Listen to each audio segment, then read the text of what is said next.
Hello everyone, welcome in today's current affair topic. So this is me Praveen Chaube. Today I'm going to discuss one of the most important personality of India, जिसे हमने अभी recently खोया है. India ने अभी recently दो ऐसे personality खोया है within 10 days. Like first one is your our previous prime minister, former prime minister Manmohan Singh, जो कि हमारे कंट्री के आर्किटेक्ट है इंडियन इकोनॉमिक स्ट्रक्चर की. 1991 का इकोनॉमिक रिफॉर्म जब भी हम याद करते हैं तो मनमोहन सिंह को जरूर याद करते हैं. He was then the finance minister. और दूसरी जो इंपॉर्टेंट पर्सनालिटी है जिन्हें कहा जाता है architect of India's nuclear program, called his name is Rajgopal Chidambaram. He was the one person who finalized the India-US Civil Nuclear Agreement. आपको पता है 2005 में इंडिया और यूएस के साथ एक सिविल न्यूक्लियर एग्रीमेंट साइन होता है, जो कि एक इम्पॉसिबल था कि इंडिया 1998 में दो बार जब इंडिया ने न्यूक्लियर टेस्ट किया उसके बाद क्या यूएस इंडिया के साथ किसी भी तरह का न्यूक्लियर एग्रीमेंट साइन करेगा? नहीं. इसमें आर चिदम्बरम ने बहुत ही इंपॉर्टेंट रोल प्ले किया था. साथ में इन्होंने 1974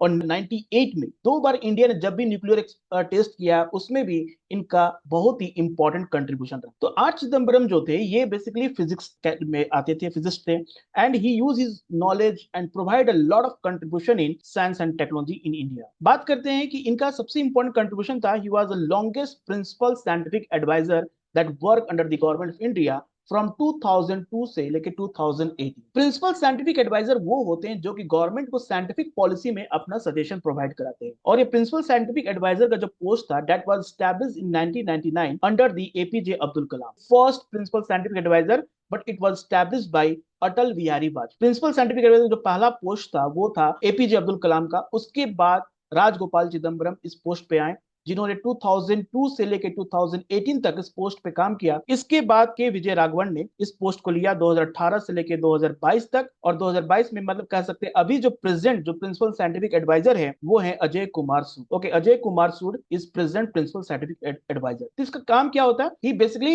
advise the government on the science and technology policy and intervention in the study socio economic importance of the country, जहां पर साइंटिफिक नॉलेज को यूज करके हमारे कंट्रीज में जो लोग हैं उनके वेलफेयर पे काम किया जाए for establishment of various institution India. इस बीच में प्रिंसिपल साइंटिफिक एडवाइजर अपना पोस्ट पे वो अपना सजेशन गवर्नमेंट को प्रोवाइड कर. अगर डी राजगोपाल चिदम्बरम की अगर बात करें पूरी जीवनी में तो उन्होंने जो इंपॉर्टेंट पोस्ट जो लिया है वो कौन कौन से थे?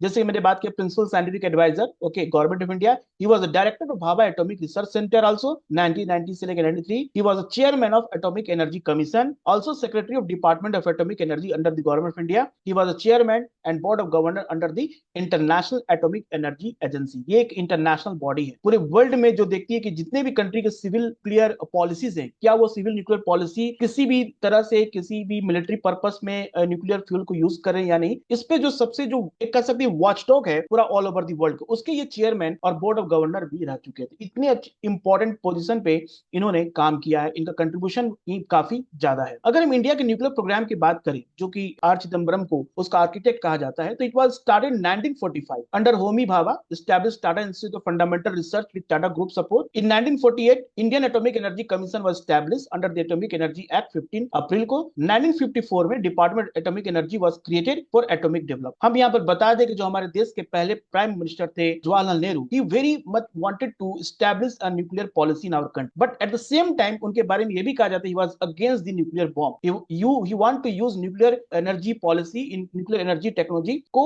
एक सिविल पर्पस के लिए, जिससे कि हम एक सिविल पर्पस में यूज कर सकते. तो 1956 में हमारा देश का पहला जो फर्स्ट न्यूक्लियर रिएक्टर जो बना वो है अप्सरा, ये याद रहे. देन 1958 में under approval of Jawaharlal Nehru project Phoenix start which authorised the build of plutonium reprocessing plant in India. Then 1961 to 64 construction of plutonium plant begin and was commissioned in 1964. 1962 में India China का वार हो जाता है that accelerate the nuclear weapon develop. क्योंकि 1962 में जब India China का वार हुआ उसके पहले इंडिया न्यूक्लियर पॉलिसी को सिविल पर्पस के लिए यूज कर रहा था, लेकिन जब वार हुआ तो क्या चाइना एक न्यूक्लियर पावरफुल कंट्री है, ठीक है, तो इंडिया ने भी अपना सारा कंसंट्रेशन जो है न्यूक्लियर बॉम्ब पे एस्टैब्लिश किया. It was in 1960 decades agreement with Soviet Union to help build nuclear reactor in India. Soviet Union के हेल्प से India develop an indigenous uranium fuel programme for the CIRUS reactor, जो कि CIRUS reactor USSR का दिया हुआ है। So civil nuclear programme initiated to produce electricity via nuclear energy in 1960 decade. तो ये हमारे कुछ कंट्री का आप कह सकते हैं न्यूक्लियर प्रोग्राम का टाइमलाइन है जिस तरह से हमारे कंट्री में स्टैब्लिश हुआ। चलिए बात करते हैं अब इस ऑपरेशन स्माइलिंग बुद्धा यानी Pokhran 1, first nuclear test that was happened in India.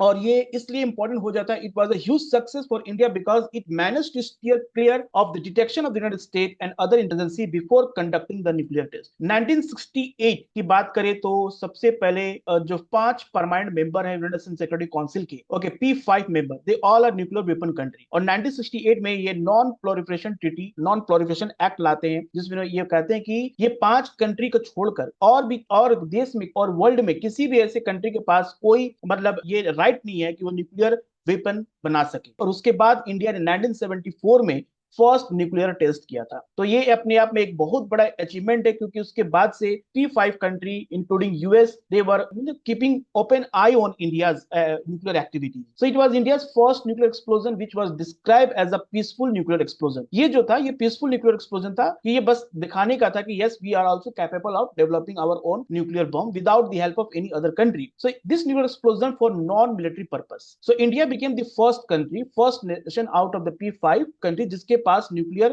Bomb का ऐसा कोई टेस्ट किया था। Okay, the plutonium for the test came for the Cyrus reactor at the Bhabha Atomic Research in Mumbai, which was supplied by Canada and heavy water from the US.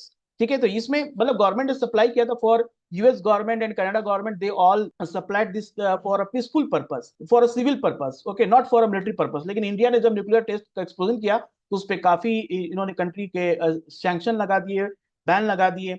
Okay, इस case में चिदम्बरम जो थे played a very important role in the first nuclear test. Okay, he contribution of India nuclear weapon with the program which has been associated since 1967। इस project पे ये 1967 से ही काम कर रहे हैं। 1967 फिर 1974 में जब फर्स्ट न्यूक्लियर एक्सप्लोजन जब टेस्ट हुआ था तो इनका इसमें काफी कंट्रीब्यूशन था। इनका कंट्रीब्यूशन इसलिए भी इंपॉर्टेंट माना जाता है क्योंकि ही was the person who select this site कि ऐसे कौन सा साइट है और ऐसा कौन सा प्लेस इंडिया में that will be safe, that can be able to hide from US spy satellite। और इन्होंने इस पोखरण रीजन को जो था डेजर्ट राजस्थान में उसको उस साइट को सेलेक्ट इन्होंने ही किया था। With the help of Indian Army, established the Pokhran Test Range in Rajasthan, okay, जो इसको स्माइलिंग बुद्धा कहते हैं। यहाँ पर सबसे बड़ा सवाल उठता है कि why Pokhran was chosen? Okay, why Pokhran was chosen as a important site? सबसे पहले है कि to maintain the secrecy of the test, कि अब तो पूरे जैसे कि ये देख सकते हैं यूएस का स्पाई कैमरा है जो पूरे इंडिया में नजर रखा था कि कहीं पर इंडिया कोई न्यूक्लियर एक्सप्लोजन या ऐसा न्यूक्लियर एक्सप्लोजन न्यूक्लियर बॉम्ब की तैयारी तो नहीं कर रही है। तो यहाँ पर है थार डेजर्ट में जो location of Pokhran is most important place that maintain the secrecy of the test because यहाँ क्या होता है sand stone in the month of May में सैंड स्टॉर्म्स आते हैं एंड दैट सैंड स्टॉर्म्स ना decreases the visibility.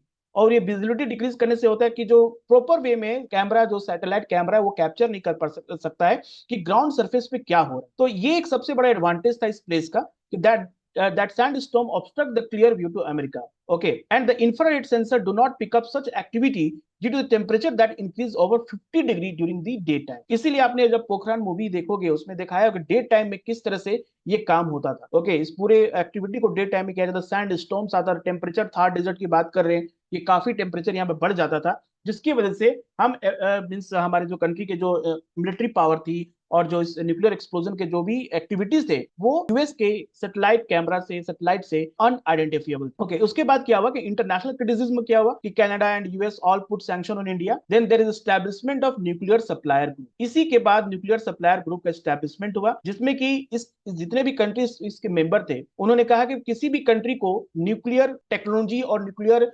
Related any type of ना material को एक्सपोर्ट इंपोर्ट करने पे बैन कर दिया गया। It was respond to the India's nuclear test. The US spearheaded the creation of group to regular nuclear equipment and fissile material supply. Fissile material supply that include uranium and other type of material that can be used for manufacturing of nuclear bomb और किसी भी तरह का उस तरह का export import पे ना हो पाए। So nuclear supply group is a primary aim to control export of nuclear related material and machinery. So this is important for a films point of view. They can ask you question कि nuclear supply group का क्या objective है and India want to be a member of nuclear supply group. अभी India इसका member नहीं है, India चाहता है इसका मेंबर बने। दूसरा कंट्रीब्यूशन की बात करें तो ऑपरेशन शक्ति जी जो कि 1998 में हुआ था। On May 11, 1998, India conducted a second series of nuclear tests, codenamed Operation Shakti, at the Pokhran Test Range in Rajasthan. Same place पे ये वाला दूसरा न्यूक्लियर टेस्ट मतलब इंडिया कंडक्ट किया। और इसमें क्या था, this test include one fusion and two fusion bomb. तो फ्यूजन आपको पता है, फ्यूजन और फ्यूजन दोनों अलग अलग nuclear chain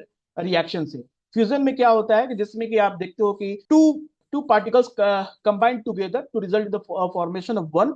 okay, and this include this release a huge amount of energy. और न्यूक्लियर फ्यूजन में क्या होता है, एक पार्टिकल का जो दो पार्ट्स में डिवाइड होता है, that is called nuclear fusion reaction. Fusion में क्या होता है, दो पार्टिकल्स कंबाइंड होते हैं और एक पार्टिकल बनता है जिसमें ह्यूज अमाउंट ऑफ एनर्जी निकलता है। तो ये हाइड्रोजन बम हो गया, एक तरह का एटम बम हो गया, दूसरा एटम हो गया। तो इंडिया ने दोनों ही यहाँ पर बॉम्ब को टेस्ट किया था। That is very important, okay, to remember for exam point of view. And follow by two more fusion bombs on May 30, जिसको स्माइलिंग बुद्धा कहा जाता है। और इसके बाद से इंडिया ने ये डिक्लेयर कर दिया कि India is a one nuclear state. India also nuclear state, nuclear, India का पास भी न्यूक्लियर बॉम्ब है। And that was declared by Atal Bihari Vajpayee. इसमें सबसे इंपॉर्टेंट जो आर चिदम्बरम थे, doctor R Chidambaram, the chairman of the atomic energy commission and department of atomic energy. Okay, doctor APJ Abdul Kalam जो थे साइंटिफिक एडवाइजर थे प्राइम मिनिस्टर के उस समय, head of the DRDO, defence research development organisation के head थे। और आर चिदम्बरम कौन थे, he was the chairman of atomic energy commission and department of atomic energy. Both were the chief coordinator when the Pokhran 2 test was performed. आप यहाँ पर देख सकते हैं अटल बिहारी वाजपेयी के साथ, this is APJ Abdul Kalam. और ये जो पर्सन आप देख रहे हैं, he is R Chidambaram, okay, जो कि उस समय के डायरेक्टर चेयरमैन थे किसके, एटॉमिक एनर्जी कमीशन के और डिपार्टमेंट ऑफ एटॉमिक एनर्जी। तो इनका कंट्रीब्यूशन काफी ज्यादा रहा। ठीक है, तीसरा इनका जो सब कंट्रीब्यूशन है वो है India US nuclear deal. Okay, जैसे कि 98 में इंडिया ने जब ये दूसरा बार न्यूक्लियर टेस्ट किया था, उसके बाद से काफी सारे सैंक्शन लग गए थे पूरे इंडिया पे। तो ये फाइनली एग्रीमेंट 2005 में होता है। उस समय इंडिया के प्राइम मिनिस्टर मनमोहन सिंह थे और यूएस के प्रेसिडेंट जो थे वो थे president George W Bush. Okay, so under the agreement India agree to separate its civil and military nuclear activity. इस एग्रीमेंट का सबसे इंपॉर्टेंट क्या था, 123 एग्रीमेंट था। ओके, डील और 123 एग्रीमेंट भी कहते हैं इसको, जो इंडिया एंड यूएस के बीच में साइन हुआ 2005 में। इसका सबसे इंपॉर्टेंट ऑब्जेक्टिव था कि इंडिया का जो सिविल पर्पस है, सिविल न्यूक्लियर पर्पस है, और जो न्यूक्लियर एक्टिविटी है, दोनों को सेपरेट करे। एक बीच में ये होना चाहिए कि इट शुड बी आइडेंटिफाइबल कि this is about a civil purpose and this is for what a nuclear purpose है। It also agree to upon the civilian part inspection by the international atomic energy agency. ये जो मैंने बताया था शुरू शुरू में, एक ग्लोबल बॉडी, एक कह सकते हैं, जो कि पूरे वर्ल्ड में जितने भी इंटरनेशनल, जितने भी न्यूक्लियर रिएक्टर्स हैं, क्या उनका पर्पस सिविल पर्पस के लिए हो रहा है या नहीं, इसका ये जो स्क्रूटनी है, ये कौन करेगा, इंटरनेशनल एटॉमिक एनर्जी करेगा। Chidambaram was also instrumental in the Indo US civil nuclear agreement which ended India's isolation with in the global nuclear community. 1980 के बाद से इंडिया को एक तरह का बहुत ही सख्त की नजर से देखते थे बहुत सारे कंट्री कि क्या इंडिया का nuclear policy completely depend on nuclear bomb के ऊपर है या क्या। तो उसके बाद ये डील सब साइन हुआ, तो considered as one of the biggest achievement for India. इतना ही नहीं, आर चिदम्बरम को पद्म श्री 1975 में और पद्म विभूषण 1999 में दिया गया। एक बहुत बड़ा अवार्ड होता है, हमारे कंट्री का सिविल अवार्ड है, भारत रत्न के बाद आता है। He also receive honorary doctorate from several university and was a fellow of eminent Indian and international science academy. When he was a person working as principal scientific adviser, तो उन्होंने इसका establishment किया था called rural technology action group का। मतलब कि science and technology को कैसे हम यूज करें ताकि रूरल एक्टिविटीज को, रूरल में ज्यादा से ज्यादा हम अचीवमेंट कर सके और रूरल एम्यूनिटीज को प्रोवाइड करा सके for empowering the rural communities. और Society for Electronic Transaction and Security का भी सेटअप किया to bolster cyber security and National Knowledge Network to connect the academic and research institute across the India. तो ये सारे contribution किसके थे, are Chidambaram को, जिन्होंने अभी 88 ईयर्स के उस उम्र में अपनी जिंदगी को अलविदा कहा। और आने वाली जनरेशन इनको और मनमोहन सिंह, जो दो इंपॉर्टेंट पर्सनालिटी हमने रिसेंटली खोया है, इनको हमेशा याद करें। Okay, thank you everyone.